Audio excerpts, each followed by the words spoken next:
नमस्कार साथियों, मैं अलका स्वागत करती हूँ आप सभी का गुड़गांव की आवाज 107.8 FM के प्रोग्राम कहानी की गठरिया में। ढोल की थाप, शहनाई की गूंज, मेहमानों की चहल पहल और घर भर में चलती तैयारियां। शादी का नाम आते ही आंखों के सामने खूबसूरत तस्वीर सी उभरने लगती है। लेकिन क्या इस तस्वीर के पीछे छुपी भाग दौड़, सामाजिक दबाव और आर्थिक बोझ को हम देख पाते हैं? क्या हम देख पाते हैं इन सभी चीजों को? आज की कहानी इसी सच्चाई को सामने लाती है। तो चलिए शुरू करते हैं इस कहानी को, जिसका शीर्षक है शादी। दीदी, अब शादी में जरूर आइएगा, उसने इशारा करते हुए कहा था। फिर कुछ क्षणों पश्चात वह बोली, दी, इंतजाम आप लोगों की टक्कर का शायद ना हो पाए। आप तो जानती हैं ना हमारी हालत। ऊपर से सब कुछ मुझे अकेले ही करना है, तो कहीं कुछ कमी ना रह जाए तो आप बुरा ना मानिएगा। हाँ, प्यार में कोई कमी नहीं मिलेगी आपको। आप आएंगी ना? उसके जवाब में हामी भर दी मैंने, पर मन में बहुत कुछ विगत जैसे सजीव होने लगा। न चाहते हुए भी कुछ पल फ्लैशबैक में चलने लगे, जहां मेरा विवाह होने वाला है और मैं अकेली, जी हाँ, लगभग अकेली ही तैयारियों में जुटी हूँ। उत्साहहीन, नैराश्य में डूबी, इस भागम भाग से कुढ़ती हुई, उबी हुई। माँ की चिंता, पुताई करवानी है, एक कमरा ढंग का बनवा लें, कोई तुम्हारी ससुराल से आ गया तो बैठाने की भी जगह नहीं। और सबसे बड़ी चिंता, पीएफ के पैसे नहीं निकले तो शादी कैसे होगी? कहाँ से लाऊं 3 लाख रुपए? 3 लाख रुपए, कपड़ा, जेवर, बाकी इंतजाम कैसे होंगे? रिश्तेदारों के प्रश्न, कार्ड छपने दिए? मेहमानों की लिस्ट बन गई? 20 रिश्तेदार ट्रेन से आएंगे तो उनका रिजर्वेशन करा दिया क्या? साड़ियाँ तैयार हो गई, पैकिंग कर ली, लगन का सामान आ गया क्या? शगुन की क्या तैयारी है? तुम्हारी ज्वेलरी फाइनल हुई कि नहीं? मेरी माँ को फिर एडमिट करने को कहा है डॉक्टर ने। तुम्हारे मामा को टाइम नहीं है, तुम्हें ही सब कुछ देखना होगा। तो साथियों, ये है खुशियों के रंग, जिम्मेदारियों का बोझ और समाज की कुछ ऐसी सच्चाइयाँ जिन पर सोचना भी बहुत ज़्यादा ज़रूरी होता है। तो चलिए आगे बढ़ाते हैं इसी कहानी को। स्कूल मैनेजमेंट कहता, मार्च में बोर्ड एग्ज़ाम्स हैं, मार्च में ही आप शादी कर रही हो, कैसे होगा सब? फरवरी में ही स्कूल छोड़ दोगी तो बच्चों का क्या होगा? किसी ने ये नहीं पूछा पैसों का इंतज़ाम हुआ क्या? कुछ चाहिए तो नहीं, हम मदद करें क्या? और ऊपर से मेरे गाइड का फ़ोन, डीआरसी के लिए फ़ौरन इलाहाबाद आ जाओ, तुमसे पीछे वालों का रजिस्ट्रेशन हो चुका है पीएचडी के लिए। लगने लगा कि शेषनाग मैं ही हूँ, जिसके सर पर समस्त पृथ्वी तो नहीं, पर अपने जीवन की समस्त जिम्मेवारियों का बोझ है, जो मुझे नितांत अकेले वहन करना है। दौड़ती भागती, सर्दियों में भी पसीने से तरबतर, एक दिन बाजार से घर लौटते वक्त चक्कर आ गए। वजह, सुबह 6 बजे से एक पैर पर चक्कर घिनी बनी घूम रही थी मैं। 12वीं की केमिस्ट्री का प्रैक्टिकल एग्ज़ाम करवाने के बाद अपनी खरीदारी के लिए पैदल निकल पड़ी। सुबह की भूखी प्यासी, कहीं एक कप चाय तक नसीब ना हुई मुझको। चक्कर आने पर वहीं सड़क किनारे एक दुकान की सीढ़ियों पर कांपती सी बैठ गई। आंखों में आंसू आ गए। आज पापा होते, क्या तब भी मुझे ऐसे ही अपनी शादी के लिए भाग दौड़ करनी पड़ती? तो साथियों, सोच रहे हैं आप, जिसकी शादी है वही भागम दौड़ में लगी हुई है। क्यों? क्योंकि उनके पिताजी उनके साथ नहीं हैं। मुंह से आह निकल गई कि जैसे तैसे सामान उठाकर घर तक आई।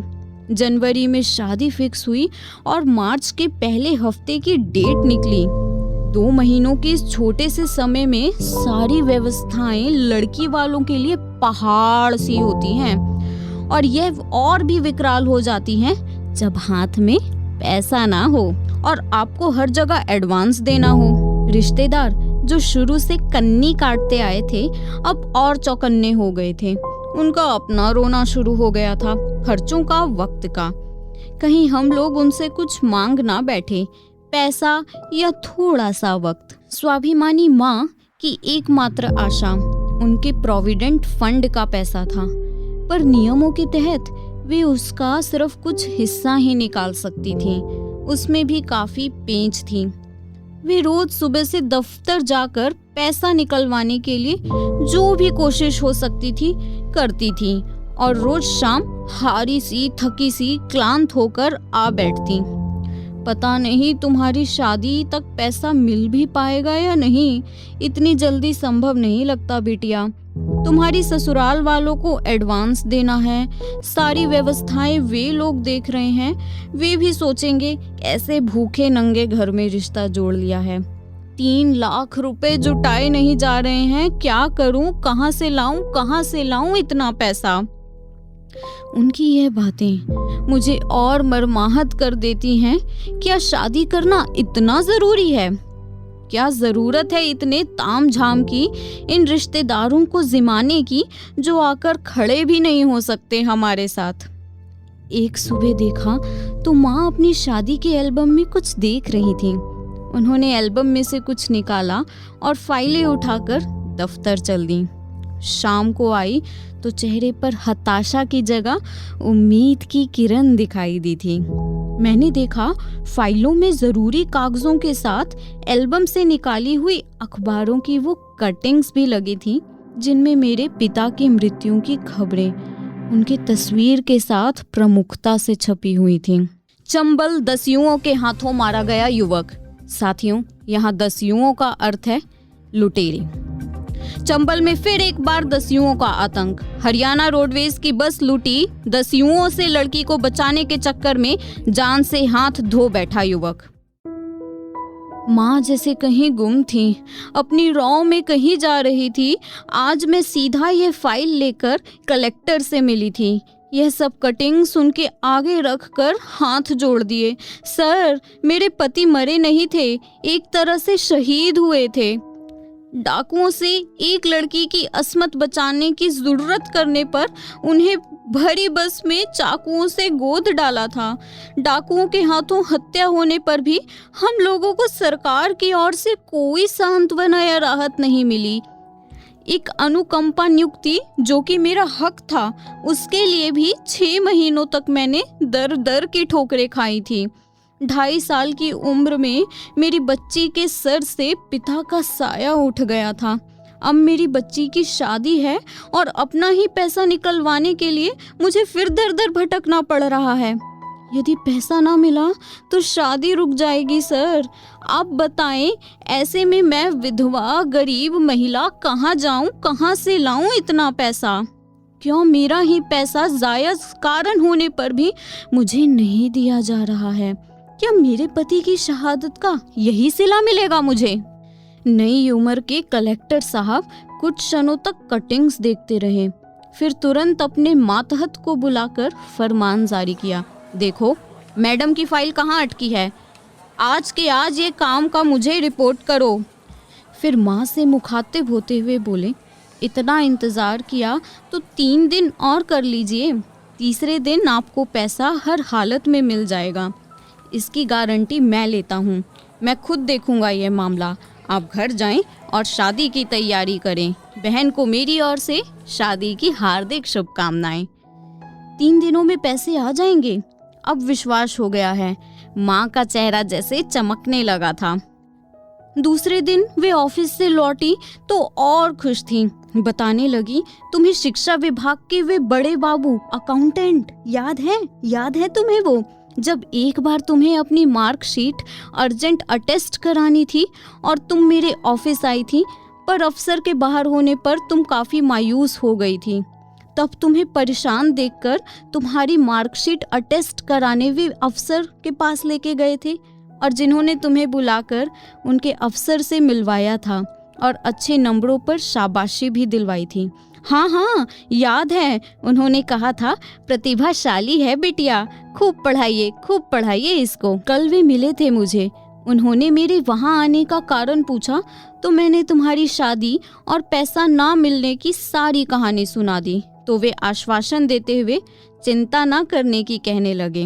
आज सुबह ऑफिस गई और शिक्षा विभाग के 2 और कर्मचारी मिलने आए और कहा कि यदि पीएफ का पैसा नहीं मिलता तो शिक्षा विभाग के 10 कर्मचारी 20-20 हजार रुपए इकट्ठे कर मुझे देंगे ताकि विवाह सकुशल संपन्न हो सके। आज के दौर में जहां सगे रिश्तेदार 200 रुपए की सहायता नहीं कर सकते, वे लोग 2 लाख की सहायता करने के लिए तैयार हैं। तीसरे दिन वाकई पैसे ट्रांसफर हो गए और ईश की कृपा से किसी की सहायता लेने का मौका नहीं आया। लेकिन गैर कब अपने हो जाते हैं और अपने कब गैर, यह मौके मौके की बात है। शादी से 4 दिन पहले महिला संगीत का प्रोग्राम रखा गया।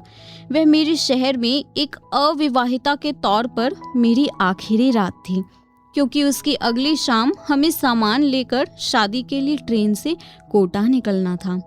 सज संवर कर भी मेरे चेहरे से चिंता की लकीरें नहीं मिट पा रही थीं। मेरे जाने के बाद माँ की देखभाल कौन करेगा? कौन टाइम से इनको दवा देगा? मेहमान रात 11 बजे तक आते रहे। अब हलवाई ने हाथ खड़े कर दिए, खाना खत्म और गुंजाइश नहीं है। अरे ऐसा कैसे? पता चला फ्री के खाने के चक्कर में काफी लोग ऐसे भी जिम गए जिन्हें हम जानते नहीं थे। आयोजन की निगरानी करने वाली तो मैं तो महिलाओं से घिरी बैठी थी। अब बाहर कौन नजर रखता? गनीमत यह थी कि जिमने को अब सिर्फ घर में ठहरे मेहमान ही रह गए थे। एक बार फिर से टीस गया।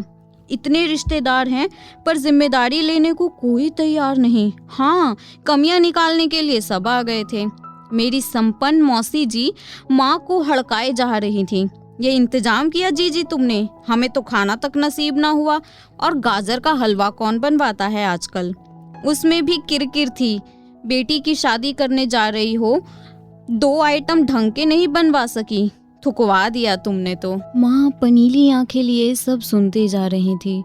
मैं चाहकर भी कह नहीं पाई कि गाजर का हलवा मेरी पसंद से बना था।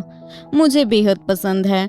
और उससे भी बड़ा सच ये था कि सर्दियों में गाजर सस्ती होती है, तो इससे सस्ती स्वीट डिश हमारे लिए और कोई थी ही नहीं। मौसियाँ, मामियाँ, चाचियाँ, बुआएं सब भुनभुना रही थी। लिहाजा मुझे अपनी बनारसी साड़ी चेंज कर घर के कपड़े पहन किचन में घुसना ही पड़ा। छोटी मौसी सहायता को दौड़ी, छोटी मामी भी तुरंत आगे आई। हम तीनों ने मिलकर फिर खाना बनाया और सब बचे हुए मेहमानों को खिलाया। लेकिन रात देर तक मैं मेरे पापा को याद कर आंसू बहाती रही। सब सो चुके थे, लेकिन मैं जानती थी 2 और आंखें भी हैं जो मेरी आंखों के साथ ही अविरल बह रही थीं, जिनमें नींद कई दिनों से नहीं समाई थी। मेरी माँ की आंखें, मेरी माँ की आंखें। आह, कितनी भागम भाग, जी घबराने लगा था मेरा। अगली सुबह से शाम तक 2 पल का चैन नहीं। ट्रेन में सवार उस शहर चल पड़ी जहां से अब जिंदगी भर का नाता जुड़ने वाला था। रास्ते में 2 बार ट्रेन बदलनी थी और हमारे पास सामान बहुत ज्यादा था। एक बहुत बड़ा ट्रंक जिसमें रस्मों रिवाजों का सामान और लेन देन के कपड़े भरे थे। इसके अलावा काफी बैग और सूटकेस। ट्रेनें बदलते और रिजर्वेशन के बावजूद सीट के लिए बहस करते हुए हम पस्त हो चुके थे, क्योंकि सावन के चलते बहुत भीड़ थी और जनरल के यात्रियों ने भी रिजर्व सीटों पर कब्जा कर लिया था। ऐसे में माँ के चेहरे को देखा तो पीला पड़ा हुआ था, आंखें धंसती जा रही थी। मैं घबरा उठी। क्या हुआ माँ आपको? मुझे टॉयलेट तक ले चलो, वे एकदम मरी हुई सी आवाज में बोली। मैं उन्हें पकड़कर टॉयलेट तक ले गई, वापस आई और आधे घंटे बाद फिर टॉयलेट, फिर वापसी, फिर टॉयलेट। सुबह होने तक यही क्रम चलता रहा। इस बीच 2 बार उनके कपड़े भी बदलवाने पड़े। मैं सब समझ रही थी। मेरे दूर चले जाने की बेचैनी से माँ की ये हालत कैसी हो रही थी। वे जब भी उद्विग्न होती तो उन्हें लूज मोशन शुरू हो जाते। सुबह तक उनके मुंह से आवाज निकलनी ही बंद हो गई थी। मैं ईश्वर से प्रार्थना कर रही थी कि मेरी माँ को कुछ ना हो जाए। क्या शादी और क्या शादी की खुशियाँ। मेरा सारा ध्यान, सारी सोच माँ पर केंद्रित हो गई। जैसे तैसे हम लोग बुक कराए हुए मकान पर पहुँचते ही मैंने फौरन माँ को बिस्तर पर लेटाया और बाथरूम में घुस गई। 2 दिन बाद मेरी शादी थी और मैं यहाँ माँ के लूज मोशन में गंदे हो चुके कपड़े धो रही थी। मैं कपड़े सूखने डालकर आई तो वे बेहद दुखी स्वर में मेरे हाथ पकड़ते हुए बोली, माफ कर दे बेटा, मुझे लानत है तेरी माँ पर जो आज भी अपनी गंदगी तुझसे धुलवा रही है। क्या मम्मी, पहली बार थोड़े किया है, और मैं ना करती तो कौन करता? अपनी मम्मी की ही तो की है, किसी और की थोड़े ना की है। वे रोने लगी। मैं कोई सुख नहीं दे पाई अपने बच्चों को, पर भगवान करें तुम्हें अपने पति और ससुराल वालों से बेहिसाब प्रेम और दुलार मिले। यहाँ पहुंचकर सारी कमांड अब मेरी मामियों, चाचियों और मौसियों के हाथ आ गई थी। माँ वैसे भी पस्त पड़ी थी और वैसे भी विवाह जैसे मांगलिक कार्यों में एक विधवा का क्या काम, यह मेरी दादी का कहना था। माँ कटकर रह गईं। उन्होंने एक कमरे में स्वयं को बंद सा कर लिया। मेरे विवाह से पूर्व की किसी रस्म में वे शामिल नहीं हो पाईं। किसी ने उन्हें पूछा भी नहीं। दादी के दबंग स्वभाव से सभी दबे हुए थे। उनके साथ पापा की दोनों चाचियां भी शामिल हो गई थी और मैं चाहकर भी उस वक्त विरोध ना कर पाई। जिसने जन्म दिया, पाला पोसा, जिसने मेरे लिए अपने जीवन को समिधा बना आहुति दे डाली, वो अब अचानक से कैसे हुई अपशकुनी मेरी माँ। मौसी, मम्मी, मैं माँ की उपस्थिति चाहती थी, पर मौसी ने समझाया, तुम देख तो रही हो ना, तुम्हारे पापा के साइड वाले, तुम्हारी दादी वगैरह ने क्या कहा। पूरे 21 साल बाद तुम्हारे पापा की तरफ के लोग तुम्हारी शादी में शामिल हुए हैं। इसके पीछे तुम्हारी मम्मी के अनथक प्रयास हैं। वे एक तरफा रिश्ते निभाती चली आई हैं। अब तुम उन लोगों की बात नहीं रखोगी तो रिश्ते तो बिगड़ जाएंगे ना, और जीजी यह कभी नहीं चाहेंगी। बेटा, अब शादी हो रही है तुम्हारी, यह सीख गांठ बांध लो। रिश्ते टूट आसानी से जाते हैं, निभाए मुश्किल से जाते हैं। और तुम्हारी दादी तो खैर जीजी को अपशकुनी तभी से मानती हैं जब से जीजा जी नहीं रहे और घर तक में नहीं रहने दिया। इतने सालों में भी उनके मन का जहर कम नहीं हुआ। ये शादी हंसी खुशी निपटने दो। अच्छी लड़कियां बहस नहीं करती हैं। हाँ, अच्छी लड़कियां बहस नहीं करती, विद्रोह नहीं करती। मैं भी नहीं कर पाई। हर रस्म में माँ की भीगी हुई नजरें दूर से मुझे ताकती और वहीं से ढेरों आशीष देती। शाम जब पार्लर से दुल्हन के रूप में तैयार होकर आई तो मेरे इशारे पर मौसी मुझे माँ के पास ले गईं। माँ ने मुझे नजर भर देखा। उनकी रुलाई फूटते ही मौसी ने फौरन माँ को टोका, बस जीजी, रोकर अपशकुन नहीं करना। बेचारी माँ उमड़ते आंसुओं को पीने को मजबूर हो गई। मैं ज्यादा देर उनके पास बैठ ही नहीं पाई। ससुराल पक्ष की कुछ महिलाएं, मेरी सासू माँ का स्टाफ मुझसे मिलना चाहता था, इसलिए मुझे माँ को छोड़ वहां से जाना पड़ा। पूरी शादी में मेरी आंखें माँ को खोजती रहीं। मंत्रोच्चार के बीच पंडित जी बोले, कन्या के माता पिता को बुलवाइए। कन्या के पिता नहीं है पंडित जी, एक स्वर गूंजा। तो कन्यादान कौन करेगा? पीछे से आवाज आई, हम। मेरे मामा मामी और मौसा मौसी जी आगे आए। मेरी आंखों से अश्रुधारा फूट पड़ी। काश मेरे पापा होते। दूसरे मेरे कन्यादान का पुण्य ले रहे थे और जिसने यह दिन देखने के लिए अपनी हर खुशी दान कर दी, वे अपशकुन के डर से उस बुक कराए हुए घर में पड़ी थी, अकेली, स्वयं को अपशकुनी मानती हुई, मौन। जन्म से लेकर अब तक मेरे साथ खड़े रहने वाली माँ, अकेले मेरी शादी के लिए भागती दौड़ती मेरी माँ, सारा खर्चा अकेले वहन करती मेरी माँ, सारी व्यवस्था जुगाड़ती माँ की आज कोई जरूरत नहीं थी। वे अपशकुनी मान ली गई थी। क्या उनसे ज्यादा भला कोई मेरा सोच सकता था क्या? शादी हो गई माँ की उपस्थिति के बगैर, और जब विदा की बारी आई तो मैं माँ के पास पहुंची। उन्होंने जितने आशीर्वाद मुझे दे सकती थी दिए। मौसी ने बताया, तुम्हारी शादी में कोई विघ्न ना हो, इस डर से वह कल से कुछ नहीं खाया है जीजी ने। मम्मी, शुगर बढ़ जाएगी आपकी, क्यों नहीं समझती आप? मैं बहुत चिंतित थी। बस तुम्हारी विदाई हो जाए, उसके बाद प्राण भी चले जाएं तो कोई दिक्कत नहीं है। मेरी छोड़ो, अब अपना नया जीवन देखो बेटा, अपना घर देखो। वे मुश्किल बोल पा रही थीं। मैंने उनके गले लगने चाहा तो उन्होंने बाहें फैला दी। अरे अभी तो फेरे हुए हैं और अभी। दादी ने आंखें नचाई और पर इस बार मैं स्वयं को माँ की बाहों में समाने से रोक नहीं पाई। हम दोनों एक दूसरे से लिपटे रहे बहुत देर तक। जहाँ तक मुझे याद है यह मेरी माँ से पहला आलिंगन था। पापा जब से गुजरे थे तब मैं 2.5 साल की थी और पापा के जाने के बाद मैंने हमेशा माँ को पाषाण की तरह सख्त देखा, बेहद सख्त। मेरे लिए वे बेहद निष्ठुर हो चुकी थीं। मेरी छोटी से छोटी गलती भी माफ़ नहीं की जाती। बेहद प्रताड़ना मिलती, इतनी कि मैं माँ से हद तक चिढ़ने लगी थी। मुझे वे दुनिया की सबसे बुरी और निर्दयी माँ लगती, सौतेली से भी ज़्यादा खराब। उन्होंने मुझे कभी प्यार नहीं किया, कभी सहलाया नहीं, कभी गले तक नहीं लगाया। यहाँ तक कि मेरे लिए उनके मुंह से भूल से एक शब्द बेटा तक ना निकलता। अपने भाग्य को कोसती मैं। पिता तो थे नहीं, माँ भी होकर भी नहीं थी। मैं उनका प्यार पाने को तरसती रही, पर आज जब उन्होंने गले लगाया तो मैं समझ पा रही थी जिसे मैं पाषाणी समझती आई, वे अंदर से कितनी मोम थीं।